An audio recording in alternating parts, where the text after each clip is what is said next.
तो चलिए नेक्स्ट हम लोग समझते हैं कि भैया कोहेन-सदरमैन एल्गोरिदम में अगर मेरी पार्शियल वाला जो केस है, क्योंकि इससे पहले हमने सारे दोनों केसेस को अच्छे से कर लिया, अब मेरा पार्शियल वाला केस अच्छे से समझना है। लेट्स सपोज मैं इस तरीके से एक लाइन ड्रॉ कर देता हूं। अब आपको पता है हर एक लाइन के दो एंड पॉइंट होते हैं, एक ए ले लिया और एक बी ले लिया, ठीक है। अब इसकी ऑब्वियसली 2D में है ये, तो 2D में यहां पे भी कोई ना कोई x1 y1 वैल्यू होगी, यहां पे भी कोई ना कोई x2 और y2 प्लेन की कोई ना कोई वैल्यू होगी।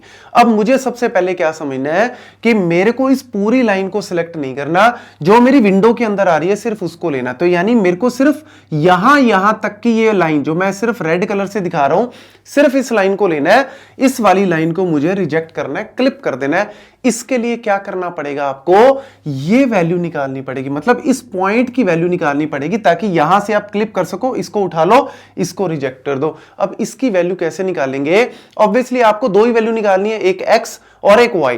तो मैं यहां पे ले लेता हूं कि ये पॉइंट पे मेरी x और y की कुछ ना कुछ वैल्यू होगी, वो मुझे निकालनी है। अब मेरे को x निकालना है और मुझे क्या निकालना है, y निकालना है, ठीक है। इस पर्टिकुलर पॉइंट की वैल्यू निकालनी है। सबसे पहले ये वाला केस आपको अच्छे से समझना जरूरी है। ये राइट साइड वाला केस है। राइट साइड मतलब कि मेरी विंडो के राइट साइड में अगर कोई लाइन ऐसे जा रही है, ऐसे लेफ्ट में भी एक केस बन सकता है, टॉप में भी एक केस बन सकता है, बॉटम में भी केस बन सकता है। पहले मैं राइट वाला बता रहा हूं, इससे आपको बाकी की कहानी भी समझ में आ जाएगी। अब लेट्स सपोज मेरे को यहां पे पता है कि मेरे इस पॉइंट पे x की वैल्यू भी होगी कोई ना कोई और y की वैल्यू भी होगी। मुझे नहीं पता क्या वैल्यू है, क्योंकि मुझे तो ये कैलकुलेट करनी है, बट मुझे ये चीज पता है क्या, ध्यान से सुनो, मुझे ये चीज पता है कि अगर मेरी ये विंडो की वैल्यू है, ये मेरी विंडो है, इस विंडो में ये वाला पॉइंट क्या होगा, x min होगा, और ये वाला पॉइंट क्या होगा, यहां पे x max होगा। ये तो सबको पता ही है। मेरी विंडो के अंदर आपको जो भी विंडो दी होती है उसमें बताया होता है कि भैया ये मेरी मिन वैल्यू है, ये मेरी क्या है, मैक्स वैल्यू है।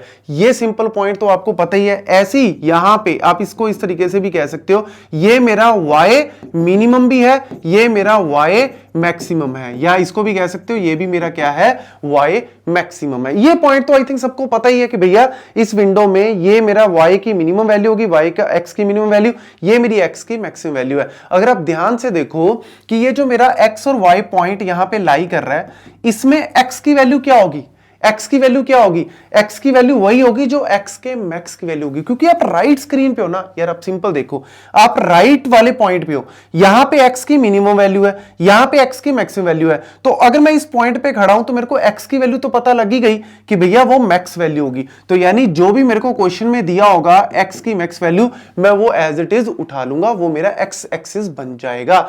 खत्म बात। अब मुझे इस पॉइंट की y वैल्यू निकालनी है। y वैल्यू निकालने में आपको थोड़ा सा तकलीफ आएगी। क्यों? क्योंकि भैया यहां पे y की मैक्सिमम वैल्यू है, यहां पे x की मैक्सिमम वैल्यू है। अब आपको तो बीच में कोई वैल्यू निकालनी है ना, तो उसके लिए यानी आपको y की वैल्यू निकालनी पड़ेगी, और उसके लिए आपको सिंपली क्या यूज करना है, स्लोप का फॉर्मूला यूज करना है। और स्लोप का फॉर्मूला क्या होता है, slope is always equal to y2 minus y1 divide by x2 minus x1, change in y divide by change in x। अब यहां पे ध्यान से देखो, आपको एक चीज पता लग गई है। क्या पता लग गई है कि मेरे को यहां पे y2 और x2 तो निकालना नहीं है, क्योंकि मैं इस वाले पॉइंट पे तो पहुंचूंगा नहीं, मुझे सिर्फ ये पॉइंट पे निकालना है। तो आप y2 की जगह क्या भर दो, y2 की जगह y भर दो, ठीक है, y माइनस y1, क्योंकि ये वाला पॉइंट तो आपको पता ही है कि मेरे को ये तो चाहिए नहीं, तो मुझे ये और ये वैल्यू निकालनी है, मतलब y माइनस y1 निकालना है और divide by x minus x1 निकालना है। ये मेरे लिए इंपॉर्टेंट रोल प्ले करेगा।